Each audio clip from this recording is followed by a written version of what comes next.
తప్పంతా ఆఫీసర్లదేనట. 10 ఏళ్ల పాటు అన్నింటినీ తమ ఘనతగా చెప్పుకున్న బీఆర్ఎస్ పెద్దలు అక్రమాలు బయటపడగానే అధికారులపై నెట్టేసే ప్రయత్నాలు, కాళేశ్వరం కరెంటు కొనుగోలు మొదలు ఫోన్ ట్యాపింగ్ దాకా ఇదే సీన్. నాడు సర్కారు చెప్పినట్టు చేసి నేడు కేసుల పాలవుతున్న అధికారులు, ఎంక్వైరీల తర్వాత మరికొందరిపై చర్యలకు సిద్ధమవుతున్న కాంగ్రెస్ సర్కార్, నాటి ప్రభుత్వంతో అంటగాగిన 5-6 ఐఏఎస్లలో తీవ్ర ఆందోళన నెలకొందంట. ఏమైందంటే ఏం చేయరా అంటే గదే ఇప్పుడు సంతకం అంటే ఆడ సంతకం, ఐఏఎస్ అంటే ఐఏఎస్ లేకుండా ఐఆర్ఎస్ అనే కాడకు ఉంటాయి. కాబట్టి ఎవరైతే అంటగాగినారో ఇప్పుడు మొత్తం దారుణంగా ఎదుర్కొంటారు పరిస్థితి. తర్వాత ఇంకొకటి ఏంటంటే అంటే తప్పంతా ఆఫీసర్లదేనట. ఈయన పంచి చేస్తేనేమో ఈయనది వచ్చింది బయటది, మంచి చేస్తేనేమో ఈయన ఖాతాలు ఉంటుంది, లేకపోతే ఏమన్నా జర్ర అటు అయితే మాత్రం ఆఫీసర్ మేమేం చేస్తామండి, నేను ముఖ్యమంత్రి ఉంటే నేను చేస్తాను ఏమని అంటాడు అన్నట్టు. అట్లున్నది కథ. అధికారంలో ఉన్నప్పుడు అన్నీ తమ ఘనతగా చెప్పుకున్న బీఆర్ఎస్ పెద్దలు తాజాగా కాళేశ్వరం కరెంటు కొనుగోలులో బయటపడ్డ అక్రమాలను, ఫోన్ ట్యాపింగ్ తదితర భాగోతాలను మాత్రం ఆఫీసర్లపై రుద్దుతున్నారు. తన మేధస్సును కరిగించి కాళేశ్వరం డిజైన్ గీశానని మాజీ సీఎం కేసీఆర్ ఇప్పుడు కాళేశ్వరం అంటే చెప్పుకున్నాడు కదా. అప్పుడు కేసీఆర్ ఇప్పుడు కాళేశ్వరం డిజైన్ గీసేందుకు నేనేమైనా ఇంజనీర్నా అంటూ ఎదురు ప్రశ్నిస్తున్నారు.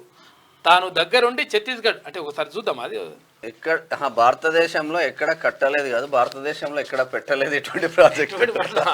అర్థమైందా? ఏమన్నాడు, మొత్తం నేనే అంటుండు కదా, మరి మొత్తం నేనే అన్నాడు. ఇప్పుడేమో ఇట్లుంటుంది ఇక్కడ చూడిగో.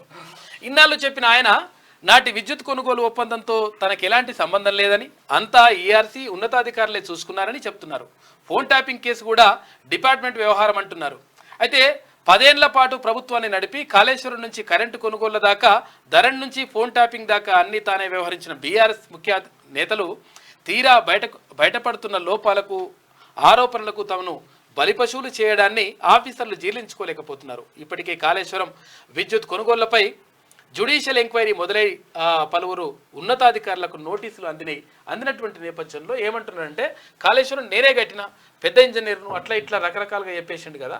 తర్వాత ఇప్పుడు కాళేశ్వరం నాకు సంబంధం ఏముందని చెప్పేసి మళ్ళీ అంటున్నాడు. నేను కడతాను ఏమన్నా ఇంజనీర్ నా అంటుండు. మొన్న ఇంకా పంప్ హౌస్ ల ఎత్తు తగ్గించింది ఎవరు? ఎఫ్ఆర్ఎల్ ఫుల్ రిజర్వాయర్ లెవెల్ దిగువన కట్టడం వల్లే కన్నెపల్లి, అన్నారం పంప్ హౌజ్లు నీట మునిగాయని బీఆర్ఎస్ హయాంలో నీటిపారుదల శాఖ సలహాదారుగా పనిచేసిన పెంటారెడ్డి స్వయంగా చెప్పారు.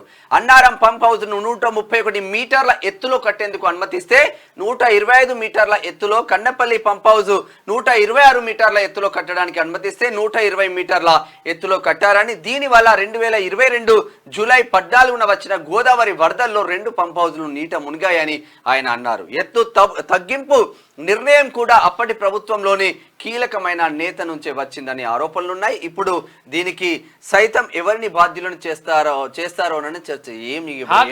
ఇప్పుడు మీరేం కిస్తారో ఇట్లుండాలి సార్ అంటే నీకేం తెలుసు, సప్పుడే కూసో నువ్వు, నేను ఇట్లా గీస్తా ఇక్కడ నుంచి పెట్టు అని అంట. అరే అక్కడ నుంచి పెడితే మొత్తం లోపలికి పోతుంది సార్ అంటే, లోపలికి పోతుంది బయటకు పోతుంది నువ్వేం చెప్పేది, నేనే చేస్తున్నా అని చెప్పేసి గీసిండు. ఇప్పుడు ఆగని చేసిండు. ఇప్పుడు ఏమంటుండగా నేను చేసిండు ఏమన్నా, నాకేం సంబంధం అండి, ఇంజనీర్లు చూసుకుంటారని. ఇప్పుడు ఇంజనీర్ల పని అవుతుంది అక్కడ. ఇప్పుడు ఐఏఎస్ ఆఫీసర్లు, ఐపీఎస్ ఆఫీసర్లు ఉంటారు కదా, వాళ్ళ పని కూడా అవుతుంది. ఇప్పటికే ఫోన్ ట్యాపింగ్ కేసులో అందరు జైల్లో ఉన్నారు.